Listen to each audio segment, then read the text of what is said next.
Praise the lord. దేవుని నామంలో మీకు అందరికీ శుభములు కలుగును గాక. గత వాక్య భాగంలో మనం చదువుకున్నాం కదా. యెఫ్తా యెహోవాకు మొక్కుకొనెను ఎట్లనగా, నీవు నా చేతికి అమ్మోనీయులను నిశ్చయముగా అప్పగించిన ఎడల నేను అమ్మోనీయుల యొద్ద నుండి క్షేమంగా తిరిగి వచ్చినప్పుడు నన్ను ఎదుర్కొంటకు నా ఇంటి ద్వారం నుండి బయలుదేరి వచ్చినదేదో అది యెహోవాకు ప్రతిష్ఠితమగును మరియు దహనబలిగా దాన్ని అర్పించదును. దేవునికి మొక్కుకున్నారు కదా, నేను అమ్మోనీయులతో యుద్ధం చేసి విజయంపై తిరిగి వచ్చేటప్పుడు నా ఇంటి నుంచి ఏదైతే నన్ను ఎదుర్కొనడానికి వస్తుందో దాన్ని నీకు ప్రతిష్టం చేస్తాను, అర్పిస్తాను అంటాడు. తర్వాత ఈ యెఫ్తా గారు యుద్ధం చేసిన తర్వాత వాడు గెలిచి ఇంటికి వస్తూ ఉంటారు. అప్పుడు ఏమవుతుందంటే, యెఫ్తా మిస్పాలో ఉన్న తన ఇంటికి వచ్చినప్పుడు అతని కుమార్తె తంబుర్లతోనూ నాట్యంతోనూ బయలుదేరి అతన్ని ఎదుర్కొను. ఈ యెఫ్తాకు ఒక్కతే కూతురు ఉంటుందన్నమాట. ఇంకా మగ పిల్లలు కానీ ఆడపిల్లలు కానీ ఎవరు ఉండరు, ఒకటే కూతురు. ఆ అమ్మాయి ఏం చేస్తుందంటే, మా డాడీ యుద్ధం చేసి గెలిచి వస్తున్నారు అని చెప్పి సంతోషంగా డ్యాన్స్ చేసుకుంటూ ఆయనకి ఎదురొస్తుంది అనమాట. ఆమె కాక అతనికి మగ సంతానమే కానీ ఆడు సంతానమే కానీ లేదు. కాబట్టి అతడు ఆమెను చూచి తన బట్టలను చింపుకొని, అయ్యో నా కుమారి, నీవు నన్ను బహుగా కృంగజేసితివి. నీవు నన్ను తల్లడింపచేయువారిలో ఒకతివై ఉన్నావు. నేను యెహోవాకు మాట ఇచ్చున్నాను కనుక వెనుక తీయలేననగా.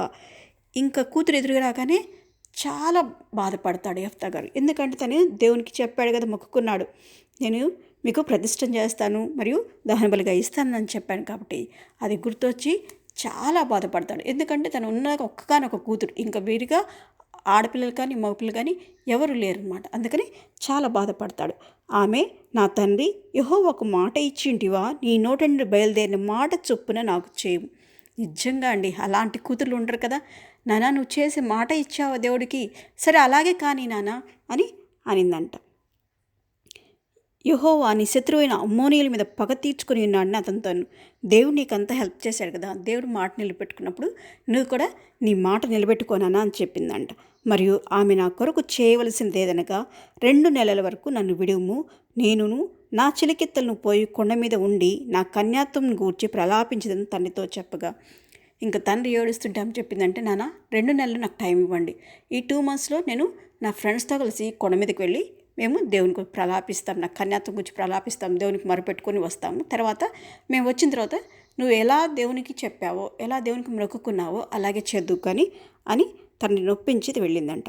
అతడు పొమ్మని చెప్పి 2 నెలల వరకు ఆమెను పోనిచ్చిన కనుక ఆమె తన చిలికతులతో కూడా పోయి కొండల మీద తన కన్యాత్వం గురించి ప్రలాపించను. తండ్రి దగ్గర పర్మిషన్ తీసుకొని తన ఫ్రెండ్స్ని తీసుకొని 2 months వరకు ఆమె కొండ మీదకి వెళ్ళి ప్రేయర్ చేయడం మొదలుపెట్టిందంట. ఆ 2 నెలల అంతమున ఆమె తన తండ్రి ఎద్దుకు తిరిగి రాగా అతడు తాను మొక్కుకొన్న మొక్కుబడి చొప్పున ఆమెకు చేసెను. 2 months అయిన తర్వాత ఈ యెఫ్తా కూతురు వచ్చిన తర్వాత ఏం జరిగింది? తండ్రి తన మొక్కుబడి చొప్పున చేసెను అంటే ఆమెను చంపేశాడా? ఇది దీని గురించి చాలా వీడియోస్ వచ్చినాయి, చాలా డౌట్స్ ఉన్నాయి. చంపేశాడా? మొక్కుబడి చొప్పున చేసెను అంటే చంపేశాడా, చంపలేదా? దాని గురించి మనము క్లియర్గా చదివితే ఇక్కడ చూడండి, 31 న్యాయాధిపతులు 12వ అధ్యాయం 31వ వచనం. నేను అమ్మోనీయుల వద్ద నుండి క్షేమంగా తిరిగి వచ్చినప్పుడు నన్ను ఎదుర్కొంటకు నా ఇంటి ద్వారం నుండి బయలుదేరి వచ్చినదేదో అది యెహోవాకు ప్రతిష్ఠితమగును మరియు దహనబలిగా దాన్ని అర్పించెదను. ఇక్కడ మరియు నా దగ్గర నెంబర్ 1 ఉంది. దానికి మీనింగ్ కింద చూస్తే లేదా అంటే ఆర్ అని, యెహోవాకు ప్రతిష్ఠితమగును ఆర్ దహనబలిగా దాన్ని అర్పించను. సో ఈ రెండిట్లో ఒకటి జరుగుతుంది. ఇక్కడ ఏమవుతుందంటే, మనం దహనబలిగా అర్పించడానికి ఆయన కూతురు, దేవుడు నరబలి కోరలేదండి. ఎక్కడ కూడా బైబిల్లో దేవుడు నరబలి కోరలేదు. నరహత్య చేయకూడదు, దేవుని 10 ఆజ్ఞల్లో నరహత్య చేయకూడదు ఉంది.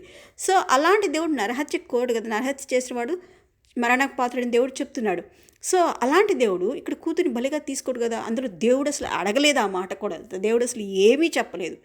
ఈ యెఫ్తా గారే అన్నారు, నాకు ఇంటి నుంచి ఏదో వస్తుందో అది ప్రతిష్టమగును లేదా. ఇక్కడ మనం గమనించాల్సింది మరియు అంటే దానికి మీనింగ్ ఏమిటంటే లేదా ప్రతిష్టం చేస్తాను లేదా బలి ఇస్తాను. ఆయన అక్కడ చాలా తెలివిగానే చెప్పాడు, రెండిట్లో ఒకటే, లేదా అంటే దిస్ ఆర్ దట్ అని ఒకటే. ఇప్పుడు ఏం చేస్తాడు? కూతురిని బలి ఇవ్వడు కదా. దేవుడు నరహత్య చేయకూడదన్నాడు, చేసి పాపం కొని తెచ్చుకోడు కదా. సో అక్కడ ఏమైందంటే కూతుర్ని చంపలేదు ఆయన, దేవునికి ప్రతిష్ఠితం చేశాడు కూతుర్ని. ఆమె పురుషుని ఎరుగనే లేదు. ప్రతి సంవత్సరంన ఇజ్రాయేల్ కుమార్తెలు 4 దినములు గిలాదు దేశస్థులో యెఫ్తా కుమార్తెను ప్రసిద్ధి చేయటం కద్దు. వాళ్ళు అప్పటి నుంచి ఆమెని ప్రసిద్ధి చేస్తున్నారంట. కానీ ఇక్కడ మనం క్లియర్గా గమనించాల్సింది ఏంటంటే, యెఫ్తా తన కూతుర్ని బలి ఇవ్వలేదు. తన కూతుర్ని యెహోవాకు మాత్రం ప్రతిష్ఠించాడు. దేవుడు మిమ్మల్ని దీవించి ఆశీర్వదించి కాపాడును కాక. ఆమెన్.